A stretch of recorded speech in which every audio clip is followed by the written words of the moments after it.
Happy Tuesday, everybody. And we are here, Jim Williams and Chris King. And as we like to call it, it is April Madness. That's right, the NBA playoffs tonight. Both games on TNT tomorrow night. They'll swap over and go to ESPN.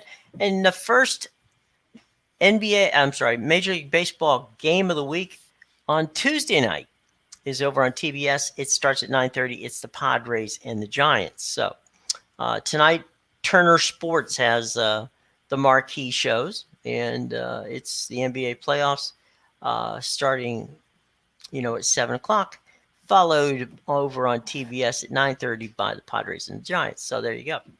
So, Chris, how you doing, buddy? What are we talking about today? What's going on? Well, never a dull moment, like we said in the pre-show. Nice to see Tampa Bay didn't show up yesterday, Right? as they got waxed. Milwaukee also apparently didn't. Yeah, apparently Milwaukee didn't bring their bats either because they got shut out by Baltimore. Mm-hmm. Who would have thought that? That's not an easy thing to do. Yeah, I know. A total of 2 runs in that game. Mm-hmm. So offensive bonanza. It's funny. It was the exact same score. Yesterday was the 30th anniversary of the opening of Camden Yards, and opening day 30 years ago, the Orioles won 2-0. It was a different Orioles team, though, much different. Cal Ripken was still on it, and they were a contender back then, but not so much now. So there you go. And we talked yesterday. We talked yesterday about how the Mets weren't as good as people thought. They led 4-0 yesterday, going into the bottom of the 8th, and proceeded to lose 5-4. So good on the Mets for showing that their bullpen still is weak, to say the least. Yeah, not a great performance from the 8th inning crew there for the Mets. Is that 8th inning with the Phillies? Locking it down, it was just terrible. I'm just trying to take a look at how that inning played out because it was not good if you were a Mets fan. Let's see. Walked, then they brought in a walk, then they brought in a new pitcher. He gave up a single. Then they had a fielder's choice. Then there was a 2-run homer by JT Realmuto. Mm-hmm. Then Rodriguez struck out Harper for the second out. And, of course, so, he strikes out Harper, so then they'll take him out. Right. They bring in Seth Lugo, who walked Castellanos, and then he gave up back-to-back doubles that scored 2 runs, and that was it. Then in the 9th, the Mets went down 1-2-3 against Brad Hand.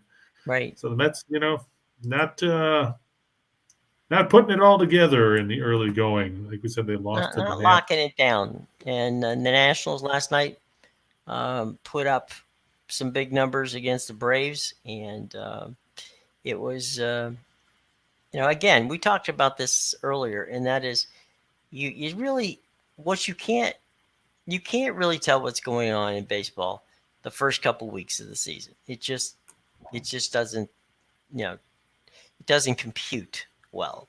And the Cubbies play this afternoon, opening day in Pittsburgh over at PNC Ballpark. Should be literally dozens of people expected to be there. Yeah, no, they'll probably sell out at PNC for the opening day, and there's a couple of openers today as well. Before we get to baseball, let's talk a little bit about our buddies at DraftKings. They got a promo for all of us Max Wagers Network people, winners and whiners, picks and parlays. Here's the deal: pretty simple. Bet $5 to win $200 in free bets. Make your first deposit bet of $5 or more on any Major League Baseball money line and win automatically $200 in free bets. Okay, again, $5 to win $200. What do?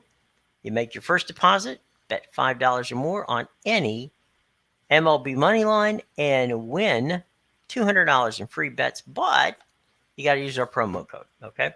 Use the promo code Winners and Winers Video. That's Winners and Winers Video, WAW Video. Get all the information in our show box below, okay? And as we say, as always, you must be 21 years of age to participate and have fun in this. And by all means, always, always, always, Bet responsibly. Okay, so Chris, we got some baseball we're going to take up first, right? Correct. Well, let's go to the boards. And the first board we And have is the Astros and the D-backs. yeah, well, first we got Ryan saying he went to the Phillies game last night, and they wondered why Taijuan Walker only threw the opening 2 innings of that game. Yeah, you have any update on that part, Jim? I'm sorry, what now? Taijuan Walker only only threw 2 threw. innings? Oh, he left with shoulder irritation apparently. Yeah, he did. It's he had some issues when he started in Washington, and had to. He got his shoulder got tight, and so they took him out from that, and so it seems as if it's been exacerbated over the last couple of days. So it's not getting better, and that's not good for the Mets, who built a pretty substantial pitching staff on paper, but unfortunately they haven't had a lot of good luck with it. And of course, yesterday, Ryan would know he was there. The bullpen let him down. So there you go. So anyway, thanks for being our on-site reporter, Ryan. We greatly appreciate that. Super Sly, Well, good to apparently see you. Walker. 420 parlay Apparently game. Walker's MRI came back clean, so at least it's not a serious injury. So there is He's that. got a sore shoulder. Yeah, so if he goes on the shelf or needs time off, I guess they'll probably stick Peterson in his spot. Peterson came in Likely, through yeah. 4 scoreless yesterday, so Mhm. there is that. But in this one, we're talking about the Diamondbacks at home. Means the potential for offense is there. We saw that happen over the weekend with some of the games with the Padres. Mhm. The Astros 3-1. They took 3 of 4 on the road from the Angels over the weekend. Diamondbacks lost 3 of 4, like we said, to San Diego. Luis Garcia, who was 11-8 with a 348 earned run average and a 1.178 WHIP over 155 in the third innings last year, will face off with Zach Gallen, who was an unimpressive 4-10 with a 4.30 ERA and a 1.294 WHIP over 121 in the third innings and 23 starts. As you see, Arizona led the majors in runs per game last year at 5.34. Like I said, once we get a week or so in, I can actually put in this year's numbers. But if you look at the numbers right now for this season, they're awful skewed because Cleveland leads the league in runs per game because they scored 27 the last 2 days against the Royals. Never mind, they scored 1 in the first 19 innings of the season. So with the small sample size, I want to wait until we get a few more games in here before we start going with up-to-date numbers. The Diamondbacks were at 25th last year in runs per game. They were 13th in runs per game at home. But let's face it, Chase Field is a hitter-friendly ballpark, wouldn't you say, Jim? Yeah, it is. And they actually kept baseballs in a humidor out there, not unlike what they did in Colorado for a large chunk of the early times that the Diamondbacks played. My understanding is they don't do that anymore. Probably because it's beneficial to the Diamondbacks if they let them rake and try to hit for the fences. And Ryan's right. Apparently, the Diamondbacks have changed pitchers. They're going away from Gallen, and they're going to go with Madison Bumgarner for his second start of the year. Right? He started on opening day, right, in that matchup against Yu Darvish.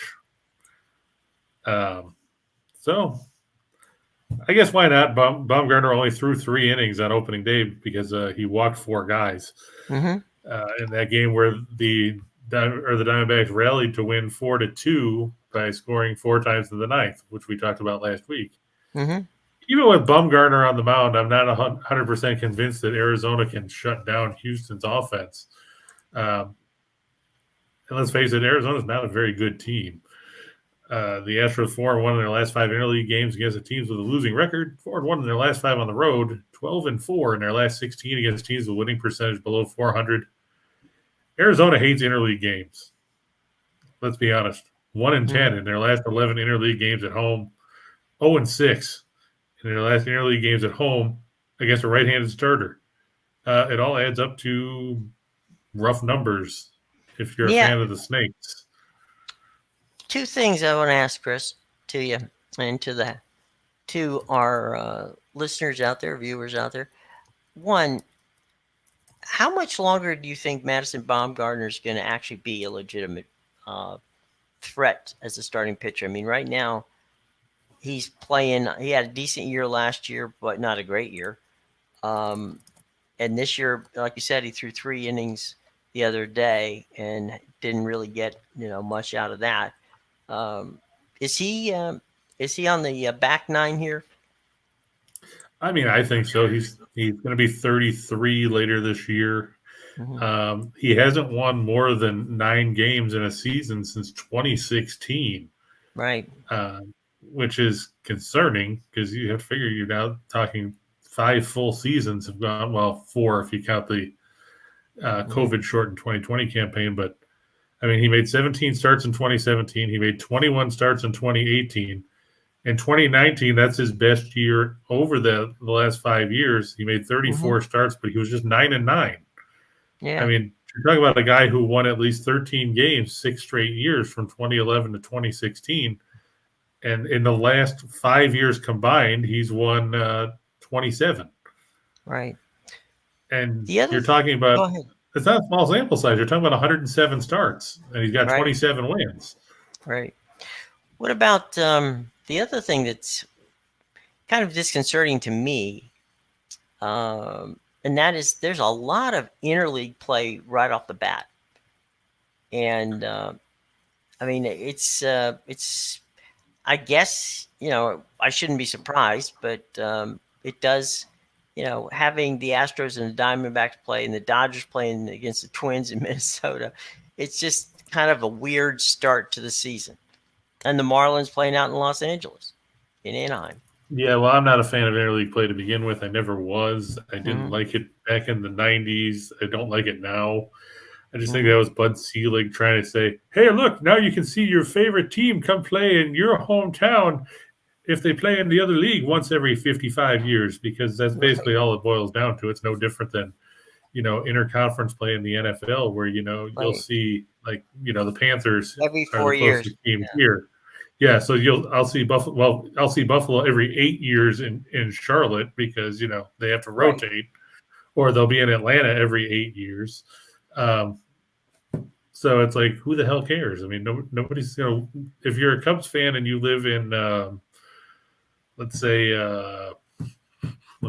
Baltimore, you're not going to run out and be excited for the 2 games they come to town every 3 or 4 years. Hey, you'd get in the car and drive 40 miles down to Washington and watch them play the Nationals. Yeah, you could drive down and you can drive to Nationals Park, or you can catch a train or whatever, like we were talking about yesterday. You can go to Philadelphia, or you can go to New York City. Right. But nobody's going to want to.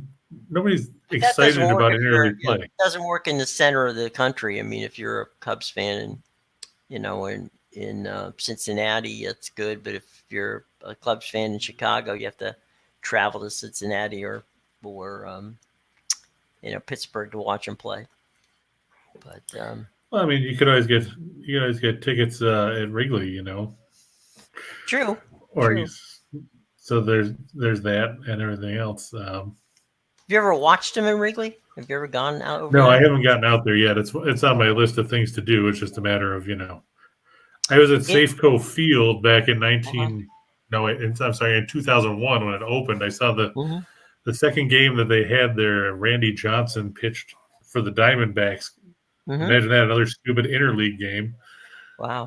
Against the Mariners that year. It's it really is that and Fenway, but more Wrigley is the old neighborhood. I mean, it literally is in a neighborhood, and the parking there's a small parking lot off to the outside of the stadium. And when I say small, maybe 5,000 cars can park in there. Maybe not even. I would guess maybe 2,000 cars can park there. Everything else, you got to take the train, or you park in somebody's, in a garage area around there. But it's very much people live in the neighborhood. And as those people used to watch the games on WGN, when the ball was hit, out of the park. There On would the be kids. Waveland Avenue.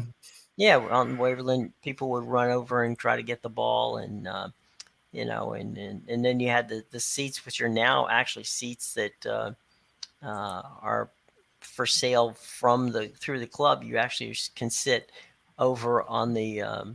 I remember in the old right field bleachers, beyond the right field bleachers, you could sit and watch the game on the roof of that building over there, that apartment building, and now they've got seats over there. So, and then they got that big new Yeah, score. that's the Ricketts just trying to cash in as much as they can. Yeah, and they It seem kind to of be takes doing away some of the charm of Wrigleyville, where you just see right. people out there drinking their red stripes or Hmm. whatever up there, as opposed to now having to pay whatever it is the going rate is to sit out there.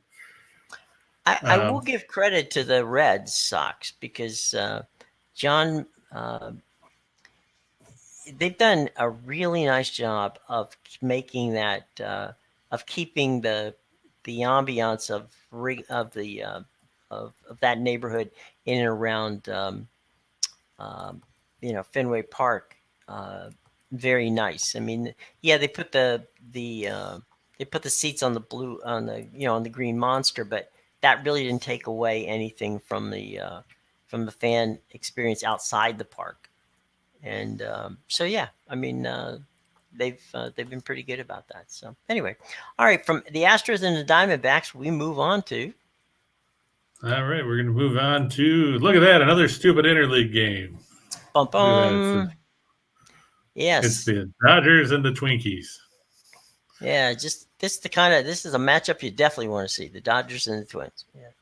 And of course, we talked about the Twins yesterday. Of course, Dylan Bundy that had to go out and pitch well, just to make everybody look stupid because He just threw strikes. That's all he did. yeah, and they blanked the Mariners 4-0. Mm-hmm. Seattle finished with 2 hits, so real great job by the Mariners. Of course, not hitting Dylan Bundy. Pretty much everybody else does, but apparently, they couldn't put the ball. To quote Wee Willie Keeler, they didn't hit him where they ain't. That's true. And that ended up costing him. The Dodgers, of course, lost 2 of 3 to the Rockies over the weekend at Coors, and Andrew Heaney 8 and 9 with a 5.83 earned run average and a 1.319 earned run or WHIP last year in 129 2/3 innings, split between the Angels and Yankees. Now taking them out for the Dodgers against. Look at that, Jim. Chris Archer. Remember him? I do know Chris. He's a good kid. He should make a fine broadcaster one day. Yeah, I remember when he was a prospect in the Cubs organization, and they traded him to Tampa way back when. Or no, I'm sorry, they traded him to Pittsburgh, and then he went to Tampa. And then he went back to Pittsburgh. Yeah, and then he went back to Tampa last year. Yeah. Now he's in Minnesota. Now he's in Minnesota. Kind of tells you something, doesn't it? And hey, good to know that Ryan parked for free out in Wrigleyville. I'm surprised nobody stole your hubcaps. Yeah. But I know that good neighborhood. They tend to have a lot of issues with that kind of stuff around the ballpark. Yeah. That's why Michael Jim said most people take the train. Yeah. I wish I went to old Yankee Stadium. I'm lucky to be a Cubs fan and go to Wrigley, but Yankee Stadium is the pinnacle. It used to be. So hey, we got Sean Hicks in here. Hang on, let's bring him in. I had to come in. I heard a Wee Willie Keeler quote, and I'm like, man, I make jokes of like guys in the 80s and 90s, and you went all the way back, Chris. Now you're dating yourself. we go old school here, Sean. I appreciate it. Hey, that's I try to bring in as much old stuff as I can. Keeps people on their toes. But I do too, man. I feel like even going back to like 2000, people don't even get my jokes. I'm like, man, I feel like I'm really old. And then I forget about going back to the 80s. And then you go, Wee Willie Keeler. we do a lot of you got to make it entertaining, right? Absolutely.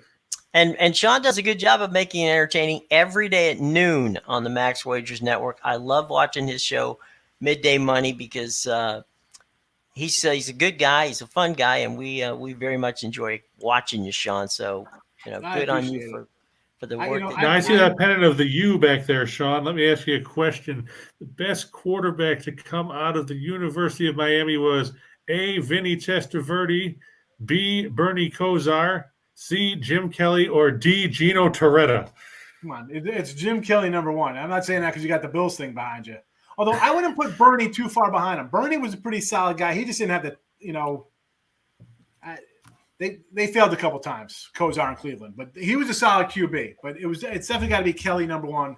If we're talking about NFL careers, right? We're not talking about college wise. Sure. Then we'd say like somebody like Gino Torretta, who's one of those guys who were like 28-1 for the U when he was a starter, but that doesn't count because NFL wise he was didn't even make it.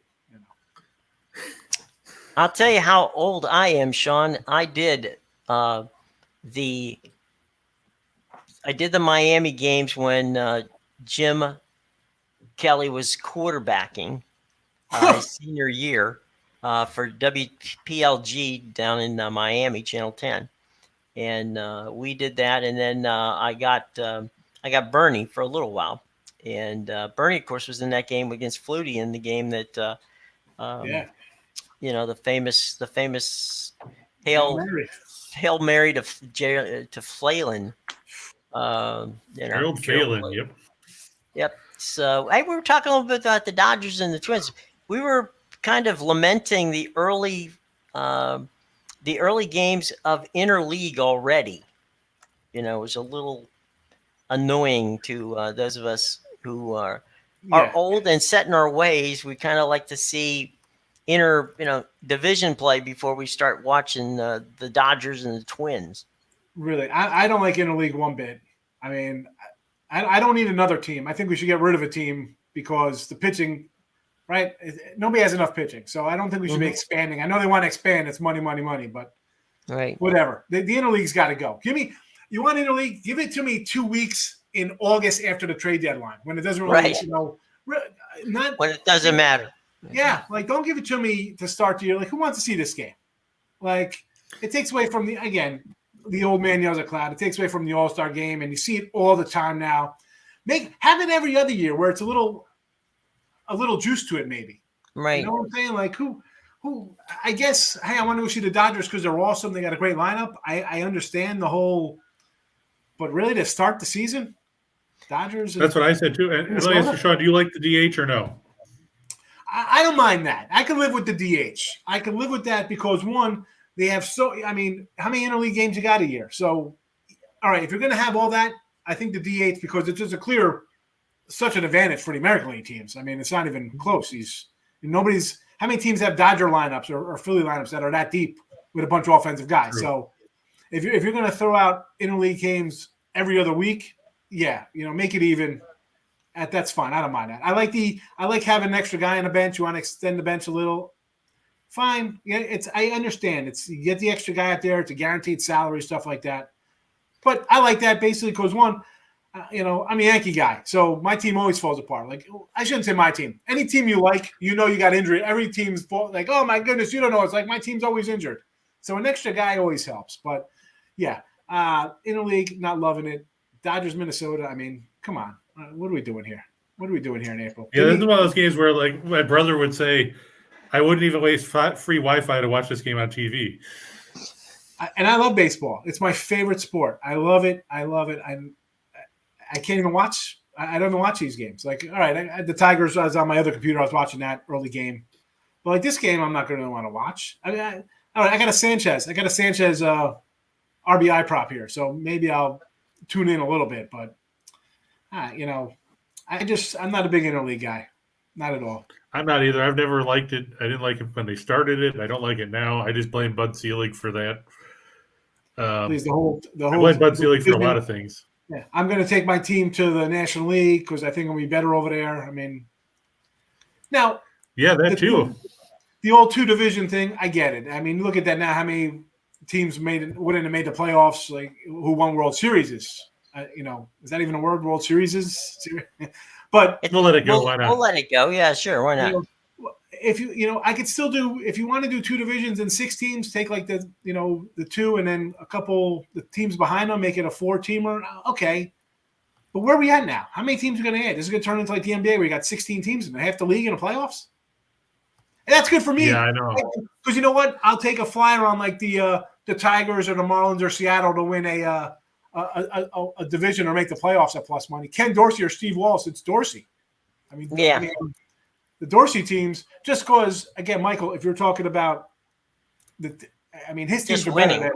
As good as those Walsh teams were, those Jimmy Johnson teams, those two teams, let's be honest, they beat Ohio State in that championship game. Phantom flag comes in 8 seconds after the fact. Come on. What is that? That team should be undefeated back-to-back years. That team was awesome. Best. I mean, I know they'll say Alabama had great teams, but I don't know. I think there's a difference. The Jimmy Johnson teams at the U were not just good; they knew they were good. Yeah, and they made that they were good, and it was fun to watch. And Dennis Erickson, a lot of people, Dennis had a don't crash the Porsche, Dennis. Don't crash the Porsche. Just get in there. Just let it. I mean, those teams had Hall of Fame guys at skill position, offensive line, defensive line, second. Like Jimmy Johnson brought in guys, and we've all seen the U on the 30 for 30. I mean, those teams are just different level. I mean, these teams nowadays, they can say they're great. The USC team, all right, that's a great team, but they weren't Miami teams. Reggie Bush and Matt Leinart, they're not in the Hall of Fame. They're not NFL great. You had trouble in getting out of the state because at that time Bowden had great teams at Florida State. Yeah. So we could do a whole show on. We could do a whole show on the U. I love the U. It's fabulous. We have, and we'll continue to. So, so today we're fading the Twins. Yeah, I mean, if you look, the Twins don't like interleague play any more than we do. I mean, they're 3-15 in their last 18 against the left-handed starter in interleague action, 2-10 in their last interleague games, 12 at home against the left-handed starter. So apparently Minnesota doesn't like interleague games either. Yeah, so I think we'll get their vote to get rid of them. Definitely. I just can't. I mean, I'm not an Andrew Heaney guy. Like that's. I'm not looking to bet him on the road because especially everybody's gonna be like, let's take the Dodgers. They've lost 2 in a row. Give me a Dodger team total play here. If you want to bet the Dodgers, I'd say team total. Expect them to score some runs. You got especially with Archer on the mound. Yeah. That another guys. Other side of 30. He's on the downside. Snowball coming down the hill. We were talking about Madison Bumgarner, Sean. Do you agree that he's on the downside of his career now? Yeah. Oh, for sure. Come on. He's all right. He's gonna give you 5 or 6, but I'm not looking to readily bet him often. I like this kid Garcia today anyway for Houston. I think he's a young stud, gonna be good. But listen, Mad Bum is great, but this Arizona team, I got a future. It was like a 100-1 future on Arizona. I said I'll throw them out to win the West just because I couldn't take the Dodgers, and where else am I going out there? I'm like I'll go something crazy. I like Ketel Marte. I think who knows, but I can't bet Mad Bum. Not in this spot. Maybe on the road because I think Arizona is going to be a big enough dog because they're going to be bad where you could steal a game every once in a while. Yeah, that's all you need to do when you get some of those numbers out there. Exactly. That's Chris. That's what I try to tell people. Like, I saw your monster parlay. I talk about it all the time. I said, come in and do the parlays with Chris. I said because I always say best way to go 3-1 is put a 14 parlay in. I'd rather do 5 games. I go 5 games and go 2-3, 3-2, whatever the case would be. At least I'm splitting out. I have trouble digesting that 3-1, 4-1 day and then end up losing money. That's just frustrating. Yeah, I get that too, and that's why we always say that if you're worried about that, always make sure you bet the game straight out on their own. At least that way you're not riding it out just off of that. Well, you guys. Sometimes we get lucky. Sometimes better lucky than good in the eyes of Bobby the Brain Heenan. If you can't win fair, cheat. That's my motto. The old WWF back in the day. I love that. It's the Sunday Cartoon Express on USA. It was on at 12 noon after Jabberjaw. Yeah, Detroit Money. Good old day. Yeah, the MGM. He can't get it on his phone. He was trying to get player props. I do the player props. I fire out 15 player props in the morning. And last year I do maybe one. I'm not a big player prop guy. Now I'm settled in. I'm like, we'll load them up every day. I try to do one for every game for everybody. We saw. Do you have a lot of success with those, Sean? Because I know that some good player props. Yeah, I've seen Reichel complain about how he was trying to pick Luka Doncic the other day, and then Doncic got hurt. And Tim is always riding the Nikola Jokic triple-double train. Yeah, NBA. I say during the regular season, no betting allowed. NBA, no. I think I'm 25. I bet I'm 25-20 in NBA this year. That's it. 45 games, the entire season. And baseball, I'm already like 23-18. I've already surpassed NBA in less than in 4 days of baseball. College basketball, I have 600 games. And I can't do NBA props. And I say this every morning. I'm like, at 12 noon, I don't know who's playing. I said, these guys make 18, 20, 30 million a year. They don't care enough to tell you if they're playing until 5 minutes before they're suiting up. I can't bet on that. I cannot do it. Can't do NBA. That's the tough part that we have too, because people are like, yeah, you said that these guys were going to win. Well, we also didn't know they were going to rule out half their starting lineup, 5 minutes before tip-off, because none of the guys were on the injury report before. Yeah. Then all of a sudden they got a hangnail. Yeah. As player prop-wise, like I had a couple of player props yesterday. Guys weren't in the starting lineup. Like I look at the lineups at 11. They're there. I'm going to ride them out. Like I had a little torque for Tigers. So, all right, let's go a little home run RBI prop, set plus 700, 190 on the Ribby. I'm like, we'll take it. Wasn't in the lineup. So I'm like, all right, we're not going to play that guy. And then all of a sudden he comes in, he gets like a pinch hit. I'm like, look at this guy. And again, I didn't have it because he wasn't in the starting lineup. But, I mean, but people come in and they'll be like, well, what happened here? Well, guys sit out. You don't know who's playing. I say, especially basketball. How do you know who's playing in the regular season? Not worth it to me. It's during NFL. It's during college football. It's during college hoops. 3 sports that I know the NFL and college football, who's playing every week. Short of a quarterback going out, I'm betting that game whenever. It doesn't make a difference to me, NBA. Right. So now, does that make you a Jets fan, Sean? Because I know you said you're a Yankees fan. Are you a Jets fan or a Giants fan? Or are you say neither? Neither. I'm a Cowboy guy. My dad was. I grew up in Jersey. My father was like a Redskin, old school. Over the hill gang, the Hogs. So I was a Cowboy fan because he liked the Redskins. Everybody didn't like the Giants. You had to hate the Giants, right? And Philly was just Philadelphia. Nobody liked the Eagles. So, and again, in 1980, I'm like 7 years old or whatever. All my friends, Cowboys, Niners, Raiders, Steelers. Like, because when you're 5, 6, 7, that's who you saw in the street. That's who was good. Cowboys went to 3 straight championship games, 80, 81, 82. Washington. I got a lot of Washington friends in Jersey. Nobody liked the Giants. The Giants were terrible. Although I did like the Jets. I went to a lot of Jet games when Parcells came to the Cowboys. I'm like, this guy's a Giant guy. I can't cheer for him. Now, when he left, I was happy we had Romo and Ware, and, they brought a bunch of good guys in there, but I couldn't cheer for him when Parcells was the coach. The guy's a Giants head coach. No. Well, I don't blame you there. I got a soft spot for the Jets. I do got a soft spot for the Jets, but Giants never. Philly, I wouldn't pee on them if they were on fire. Can't stand the Eagles. No. Do you think the Jets will be improved this year? Can't be any worse, right? Well, this is true. Listen, it's uphill battle. Miami's made changes. Buffalo's going to be good, and New England just trucks along. They're New England, so.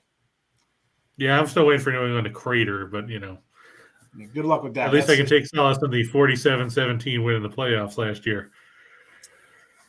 Yeah. Well, I mean, come on. Your guys are, let's be honest, I think you guys are probably top 2, top 3 teams, right? I mean, I'm kind of actually partial to the Titans. I like the Titans team. They got a little do better on defense, but I think they're as good as anybody, really. Yeah, I like the way they run. They got a good run game. They got away from it. I think that's what cost them in the playoffs last year. Yeah, and man, people don't like to run. It's all about passing. But you know what? If you got a guy who's going to run for 2,000 plus yards, you got to respect it a little bit. And the quarterback does enough. He's got enough guys around him to, let's be honest, NFL is a passing league. So anybody can come in here and throw for 3,000 yards. So if you got a guy busting open the line and you got to respect the line and bring a guy up, a halfway decent quarterback should exploit that somewhere in the secondary. So still waiting for it to happen. Still waiting. The Bengals says it hasn't happened yet with the Titans, but. Well, you never know it's coming eventually, They just don't know when. You guys and, it might be interesting. Cubs in Buffalo. I'm surprised that Pepsi's not just filled with is it rum and Coke? That thing? What is that? With the Bills fan and the Cubs fan? It's just cherry Coke. That is a rough life right there.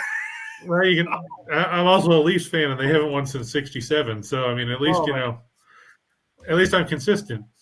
But that brings me to a different point. You get all these people that jump bandwagons all the time. There seems to be a lack of loyalty when you get down to fan bases. I'm sure you've seen that plenty with the way people jump on and off with Dallas and things like that. What do you make of it? I think a lot of the fan stuff is that you have cable TV, basically, right? Direct TV, whatever the case is, wherever you're watching it. 80s and 90s, I'm a kid.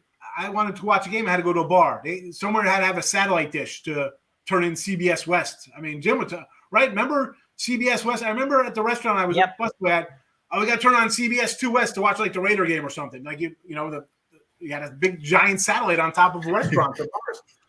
So now I think I'm going to give you a real quick one, Sean. I'll give you a real quick one. I was directing a game. The Indians were on the West Coast.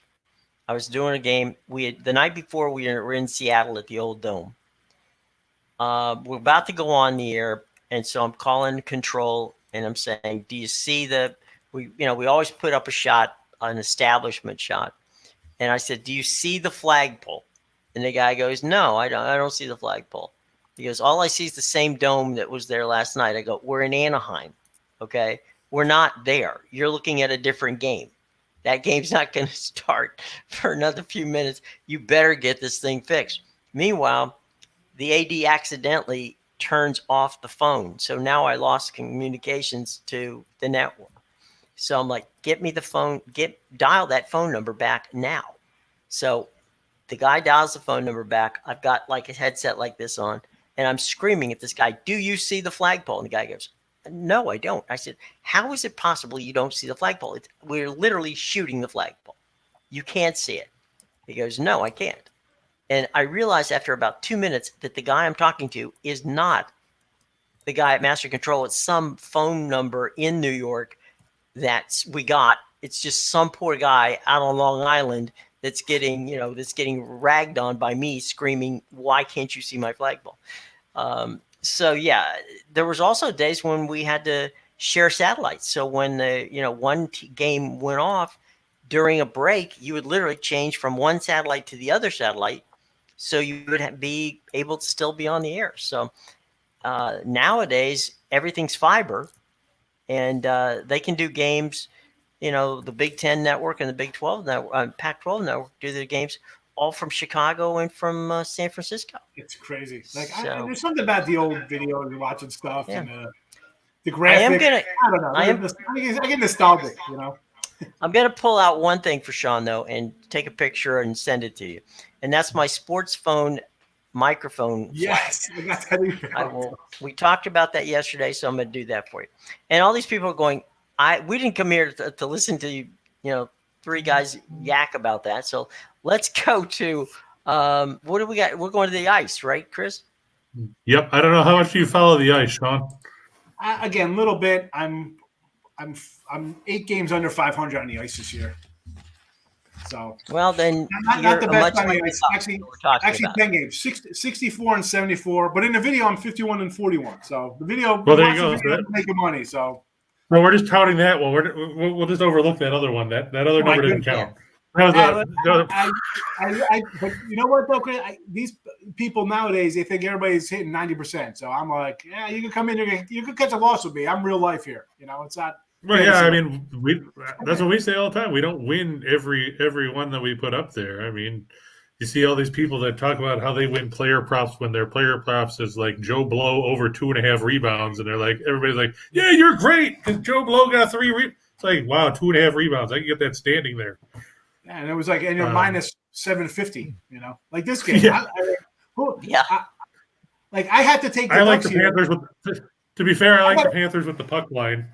I was gonna say even 175. It's like I don't like going over like 150 on regular stuff. 175 on a puck line is crazy. I think they could probably win this one by like 3 or 4 goals. Yeah, but if you put up the team total Florida. There you you're a go. $5 -2.5. -2.5 is plus 105. Yeah, I think they score On the 4+ line. goals. I just go team total over here. Yeah. Florida averages 4.72 goals a game at home. So they're even better than their league average or their overall average of 4.15. Anaheim has gone 2-11-3, I think, in their last 16 games. So, and they're going to Florida, where Florida's 30-6 at home. Bobrovsky's better than Gibson by a long shot. I mean, you look, Bobrovsky's 34-6-3, Gibson 17-24-10. The Ducks don't score a whole lot. They're 23rd in goals for, 22nd in goals against. Florida 6-1 in their last 7 after giving up 2 or less. They're coming in off a win over, who did I just say they beat? Oh, they whipped up on Nashville 4-1. That's right, because they played the second game of back-to-back after they beat Buffalo Friday. Florida's 11-2 when their opponent scores 2 or less, and guess what? Anaheim does that a lot. You look at the Ducks; they're coming in off a uninspiring 5-2 loss to Carolina. Tim, I guess, was not at that game, so there's Right. that. Panthers 43-8 in their last 51 at home. The Ducks bad.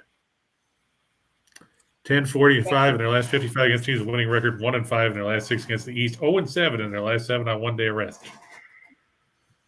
Not a good night for Anaheim. Hey, look, we're a law firm. Cool. There you go. Injuries, just call us. We'll put the phone number up there, folks. It's 555 2933. Don't call us, we'll call you. Okay, the Ducks are 0-7 in games played on one-day rest. Yeah, the Ducks are just bad. Yeah, well, and we have already established that Florida is enigmatic on the road, but they play like hell at home. They are just lights out at home. I don't know what it is playing in the swamp near Sunrise, but it definitely helps them. So, all right. So the Panthers. Maybe they like the weather. Maybe. Yeah, Carolina. I call them Carolina, the Panthers. So there you go. All right, let's go. And then we'll get to another ugly number because Sean, just since Sean had so much fun pointing out how bad that one is, here's this one. This one's just as bad since Derek just asked about the Kraken and the Flames. Let's face it, the Kraken are bad. This is where the parlays come into play. You're thinking, you know what? I got 3 huge $4 faves tonight.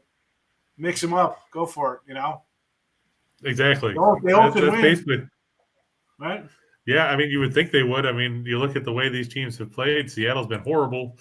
I don't see them getting any better. They don't score any goals, and they got to face Markstrom, who leads the league in shutouts. Just going to take a quick look at the meetings. They started out good, Seattle, I think.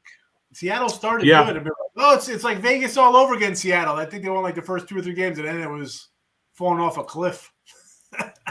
Yeah, the 3 meetings this season, Calgary won 6-4 in Seattle on December 30th. They won 2-1 at home on February 19th, and then they won 4-1 on the road 3 days ago.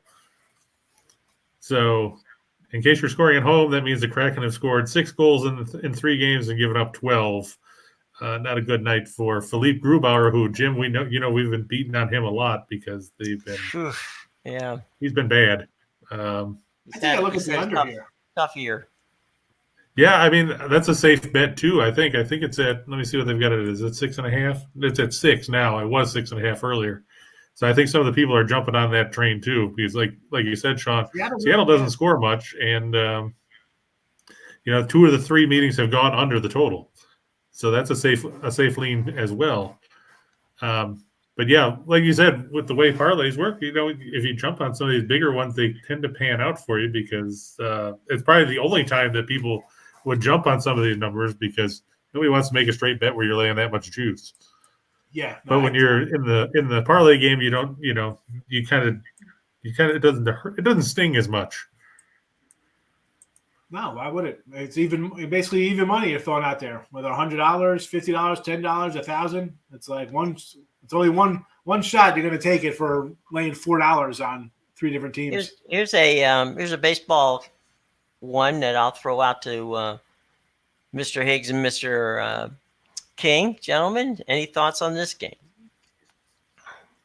I'll let Sean go first. I'm gonna say I like Molly and the Reds here, believe it or not, and then a little under action too. I'm high on Tyler over there. He's coming into his own, and Bieber is, I had him game one. He was like 120 over KC. They pulled him after like 50 pitches. I wasn't expecting that. I wasn't either because I had him going over 6.5 strikeouts. Yeah, and I took his over strikeout, say 5.5, and I'm laying on 150 with him today. That's a steep one for me. Normally I'd say no, and I was like, I'm betting it, and I realized what it was. I'm like, oh no, what happened here? 150, because Tyler Mahle he's 5.5, he's 115. So I like the under. I know Cleveland's lit it up the last two games, but I'm gonna go under, and I kind of like the Reds, believe it or not. But I didn't bet the Reds. I did bet the under. Yeah, I agree with Sean, and that's scary because I don't like NL Central teams as a nature. But I mean, he's right. Cleveland's bound to regress. I mean, sure they scored 27 runs in the last two games against the Royals. But let's face it, the guys that the Royals threw out there, Carlos Hernandez and Chris Bubik and Jackson Kowar and insert name here, and none of those guys match up to what Mahle can bring to the mound. And as much as the Great American Ballpark is a bandbox, the weather's probably not going to be all that favorable today. And I think that Cleveland's going to come back to earth one day late for our buddy Scott Steen, who's a Royals fan. Right. But, what can you do? All right, so let's go. We got the NBA playoffs begin tonight, and that's got to be a lot of fun. I know a lot of people are waiting for this one. Yeah, it's going to be an exciting matchup in the East playing game. These games are on TNT, by the way, folks. If you want to watch them, they're on TNT tonight. Which game does Harlan have? Harlan has the first one, Brooklyn and Cavaliers. Oh, so I should watch that one because I don't really care about the Clippers and the Timberwolves. But okay, fair enough. These teams 44 and 38, both of them. Though at least Brooklyn got better down the stretch. The Nets 9th in scoring offense at 112.9, their 4th field goal percentage, 10th in 3-point shooting. More importantly, Kyrie Irving can play in this game now. That's a big difference because we saw that wasn't a case early on this season. Cleveland's good defensively, but they still won't have Jared Allen.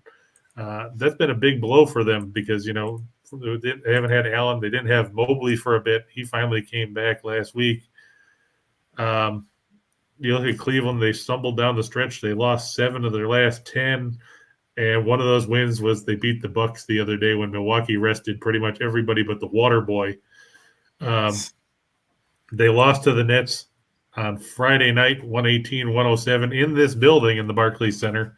One of those rare times that the Nets actually covered at home of late. Sean, what do you this is one of those times where you're actually going to see guys on the floor.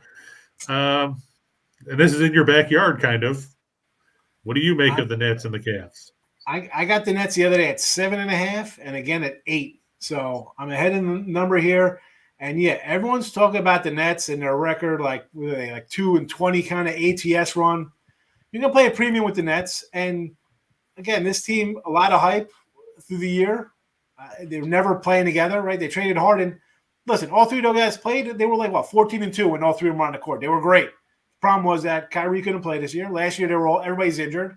Harden, whatever. I throw that whole trend out for New York, or for Brooklyn rather. I like Kyrie and Durant. Arguably, that's a two-man combo as good or better than any in the league. People could say what you want. I don't know. I mean, I've seen Kyrie win a championship for LeBron. KD's on his own planet. Again, no, is he 100%? Do I think they cover today? Yeah. Cleveland, the beginning of the year, these guys started, right? Who thought they were that good to start the year? No one saw that coming with them, right? They started out red hot. Then he went on like a crazy 20-1 covering ATS run. They were awesome. Everybody's darlings. Well, where are they now? Reality set in. Young team. Maybe they're tired. Maybe they're just worn out. Not much in the tank. I think the Nets run them out of the building. I actually like the over here yesterday, and it's come down like 3 points. So I'm like, I got to get off that over. Maybe look at the under the 226 here. But give me the Nets. I think the Nets by double digits. I think Kyrie goes for 35+. KD's going to do his thing. I think it's going to be like a 118 to like 100 kind of game. I don't see Cleveland getting to the 100-point mark today. I believe, totally changed my thought process because I thought this would be like a high scoring game, but then I'm like, I don't know. Line move last night, 3 points. That's not people coming into chats and watching TikToks and Twitters and stuff. That's more sharper. That's some, as they say, the smart money coming in and really pounding something that it's respected to move that number 3. So I'm going to follow that and let's go under the total. You also have 2 players you're talking about, and KD and Kyrie, who have vast playoff experience where the Cleveland Cavaliers don't. Yeah. Cavs are young. It's a young team. Yep. They overachieved, which is not a bad thing. It's just the thing. Yeah. And the problem with them is they peaked early. They peaked way early. They were peaking in December. Yeah. That doesn't help. Yeah, that's true. Not going to help. All right, moving out west. Where are we going there, Chris? Well, we're going to go to the Target Center in Minnesota where the Timberwolves are hosting the Clips. Now, this is another team, like Sean said, nobody expected the Timberwolves to be good. It's the first time they've been in the playoffs in 4 or 5 years, and it's only the second time since way back in 2003. Just to give you an idea of how bad Minnesota's been in recent memory. They were projected to win 35 games this year, so they went over that in a hurry. I actually like them at home against the Clips. I think this one's going to go over the total. Minnesota is an over machine because they score a truckload of points. They also give up a truckload of points. The Clippers, they've got Paul George back, which is a plus for them. They're actually getting some form of health back, which is something they haven't had all year. Of course, Kawhi Leonard made $39 million for not playing because he's still recouping from that torn ACL from last year. Just looking at the quick injury report, Luke Kennard will not play with a sore hamstring, so he is out. Nick Batum is questionable as far as the Clips go. But you look at recent totals here, the Clips have gone over.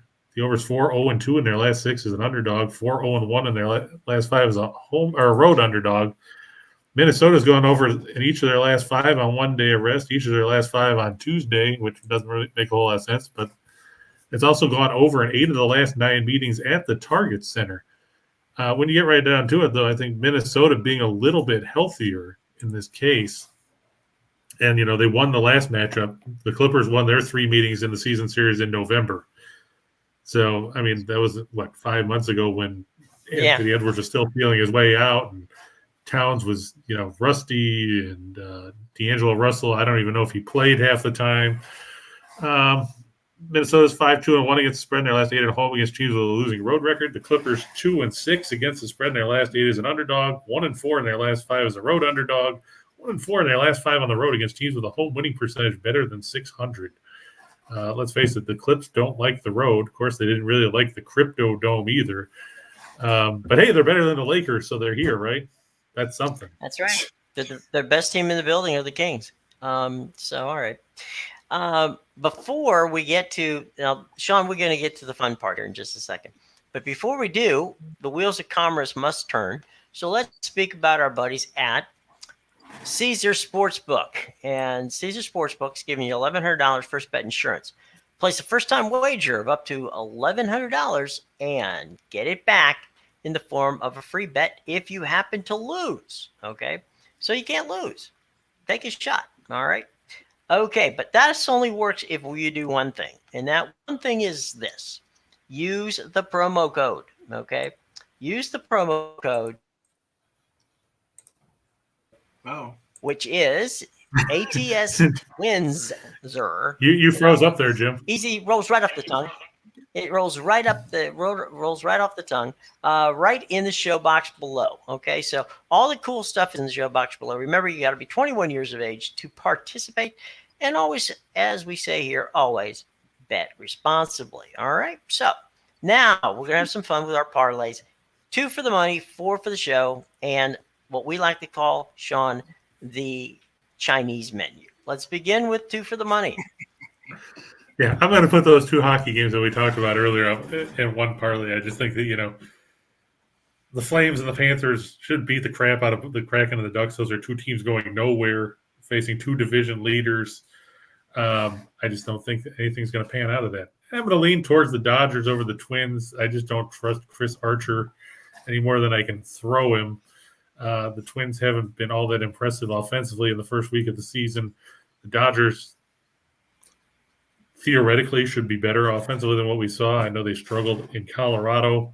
And I hate interleague play to begin with, but we've talked about that already. I'm going to go with the Nets. I agree with Sean. I think they're going to roll Cleveland out of the Barclays Center and force Cleveland to play whoever comes out of the all-exciting Charlotte-Atlanta game tomorrow for the right to be the 8th seed. I just think that the Nets have too much talent, and there's too much proven talent. There's guys that have rings on that team. Meanwhile, you're facing a Cleveland team that's got a bunch of young guys that outside of Kevin Love really don't know what it's like to be in a game situation like this. And I think that Brooklyn's going to win that one rather convincingly. After all, they play better down the stretch, and we've seen them play all year. 4 for the show. All right. We got the Timberwolves over the Clips. I'm going to go with the Caps. I think they're going to cover the puck line, which is plus 100, which is nice, over the Flyers.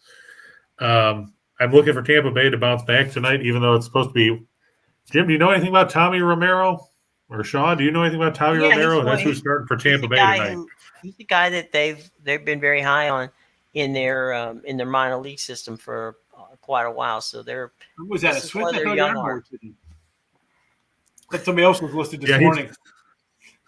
He's stepping in for Yarbrough. I guess he went down. So. And the A's are throwing Adam Aller, another guy I've never heard of. So I thought it was really deep. I thought it was is that who it is? I thought it was a Jug Band Christmas sequel.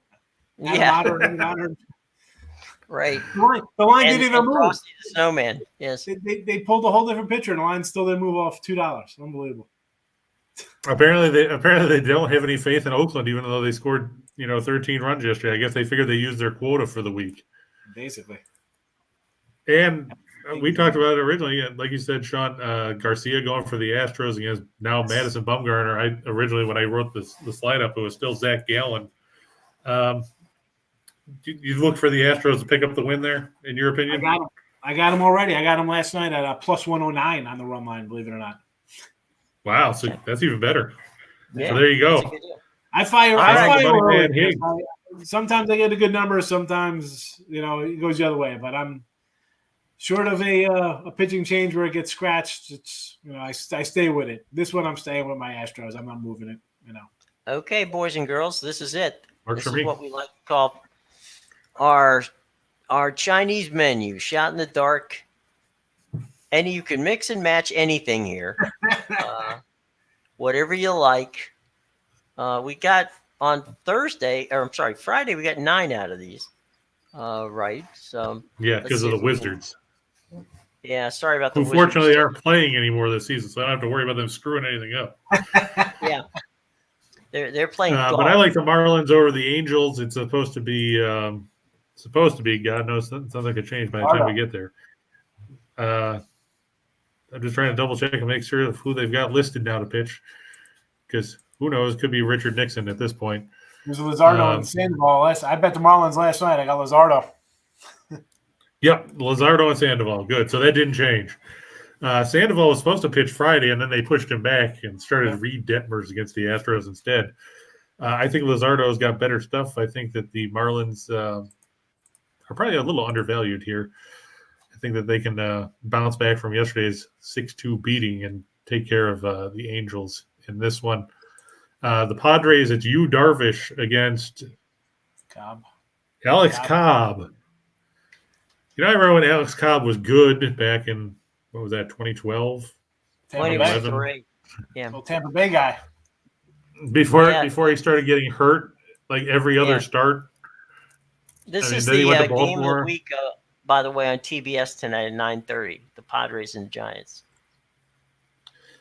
You look at Cobb, he won 12 games in 2017. In the last 4 years, he's won 13. He just hasn't stayed healthy. There you go. He won, and those wins came last year against came with the Angels. Mm-hmm. So, but what do you make of Darvish and Cobb, Sean? Did you stay away from this? Yeah, I mean Darvish. I put the Giants as a free pick just because Darvish last year had a 5+ ERA versus San Fran in 4 starts. He gave up 16 hits, 7 homers. The guy gave up. Like, I don't know. And again, I think you get a little extra value on him, a little hyped up because he was pitching a no-hitter versus Arizona coming into today. So Darvish Now, gave this up next 7 one, I know home runs Sean's to the gonna. Giants. I know Sean's no. gonna hate this next one because it's got the Yankees on it. That's right. I hope you got the Blue Jays, baby. Let's go Blue Jays. Oh, you're fading your own team?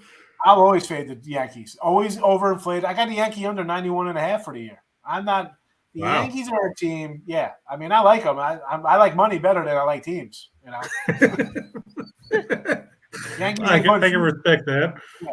Yankees put food in my mouth because they underachieve all the time. Like most teams, they always underachieve. Right. Best team loses 60, 70 games. So I don't mind fading whatever. I don't care. Yeah, it's a Kikuchi versus Nestor Cortez tonight. Yes. Unless that changes, but you never know. But yeah, I like the way Toronto played yesterday. They bounced back, got a good start from Manoah, which they needed after the way their bullpen had to pitch pretty much the entire series against Texas. I just like Toronto in that spot. Normally, I stay away from the Cubs because it's just smarter that way, but they're playing the Pirates. I don't trust Jose Quintana. I've watched him pitch for Chicago. Then I watched him pitch for the Angels. I watched him pitch for the White Sox. And he's not the same guy. And the Pirates are bad. Now, of course, this will blow up in my face because Drew Smyly will give up 7 runs in the bottom of the first and get knocked out of the box. But, for right now, it looks good on paper. The Clips and the Timberwolves, like I said, I think this is going to go over 231. When 8 of the last 9 at the Target Center have gone over, that sounds pretty compelling to me. And like Sean said, I'm looking for the Nets and the Cavs to go under 227. Apparently now it's down to 226.5. So somebody's hammering the total, Sean. Yeah. It was 228.5 last night. Yeah, so it's dropping precipitously. Like Michael said, the Blackhawks, were fading them tonight, taking the Kings on the ice at the United Center. I think it's Kevin Lankinen starting for the Blackhawks and net against Jonathan Quick. The Wild over the Oilers at the Xcel Energy Center. Minnesota plays very well at home. They also score a truckload of goals. Ought to be the over should be in play in that one, I would think. Is Andre Fleury in goal tonight for Minnesota? Let me double check. I mean, hopefully it's not Cam Talbot, but you never know. They traded. Yeah, they keep talking about how they're going to alternate him and all that, but it doesn't make a ton of sense to me. Let's see. Nope, they've confirmed it's Cam Talbot in net. Oh, okay. For Minnesota.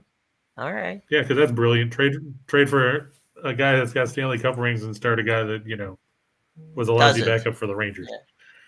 They do. Mikko Koskinen expected to get the start for the Oilers, but either way, you're talking about 2 teams that like to light the lamp. The Oilers have played well under Jay Woodcroft after firing Dave Tippett. Just a quick look here at the goals per game. Minnesota averages 4 goals a game at home.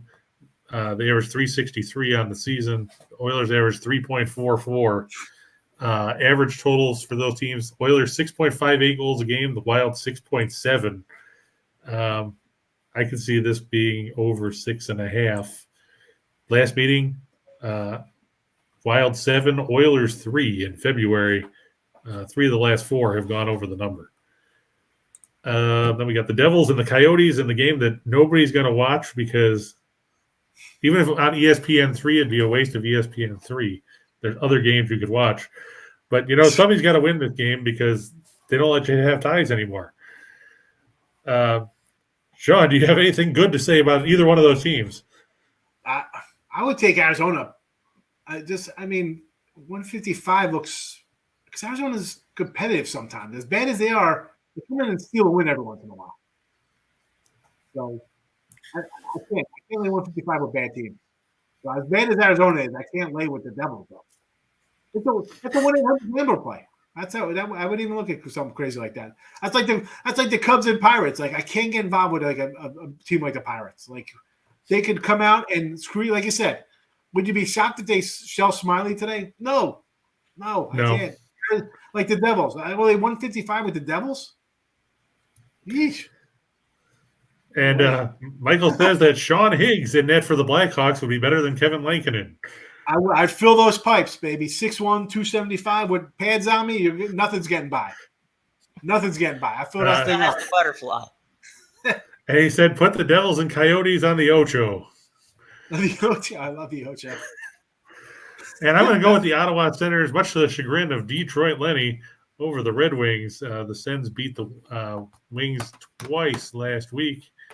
I'm not sure if it's going to be Anton Forsberg or Mad Sogard in net. Of course, we talked about Sogard last week, Jim, when he started against Detroit. Yeah. Talk about a big goaltender. Sogard fits the bill. He comes in at 6'7". 6'7". And let me see what his weight is. 6'7", I think he's 235 or something like that. No, they're saying 6'7", 210. Either way, when you're 6'7", where you shoot? I mean, 210. He's though. Rick He's Mahorn. a string bean. That was 210 as a True, freshman. What are you doing? 210. But, if he wears the pads, though, he could bulk up and be like, 230. He might turn into King Kong Bundy. So, a wing skates by him too fast, the breeze is going to knock him over. It's possible. Meanwhile, for Detroit, Thomas Greiss, 9-12-1 with a 363 goals against and an 89 save percentage, expected to get the start for the Red Wings in that one. I don't even think Lenny has anything good to say about Thomas Greiss other than, at least he has a jersey. It's a start. But that's about it. You can drive the Zamboni. Okay, shameless plugs time, guys. And let's start with, look what we got. Hey, Midday Money at noon. Sean Higgs, he looks right there. He's right there, folks. Watch him live, noon. It's fun. I've been there. I watched it. It's fun. Followed by Morning Wood with our buddy Allie Burns, 1 to 2. She was a lot of fun today. We got to stop by and say a little bit of her show. Then we round out the first 3, just parlays with Chris King, 2 to 3 p.m. Eastern time. Then it's the 2 Scots back at the window. Yes, come on. There you go. All right, back to the window.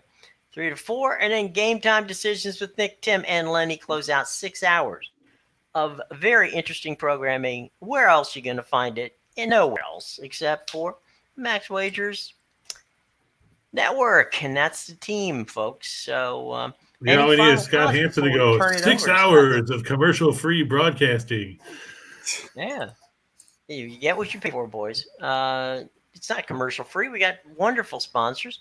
We have DraftKings. We got Caesars. Okay, all of that. Yeah, but we don't have commercials. Well, yeah, I have to give the commercial. So it's in the show box below. Also, Chris's parlay picks. If you want them, information on it in the show box below.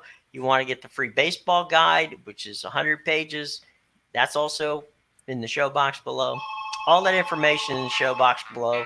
And basically, it's been a lot of fun, folks. But we got to get out of here because it seems like the police are calling. I got to get going before we get put in jail. But all kidding aside, Sean, it's been a lot of fun having you here. Thanks for dropping by. We greatly appreciate it. That's what we can do now. We can pop in the show boxes. No one knows we're coming. Yeah, drop by, say hi. It's like who's behind the door? Let's pull the curtain. There he is. It's Sean Higgs. So anyway, it's always fun.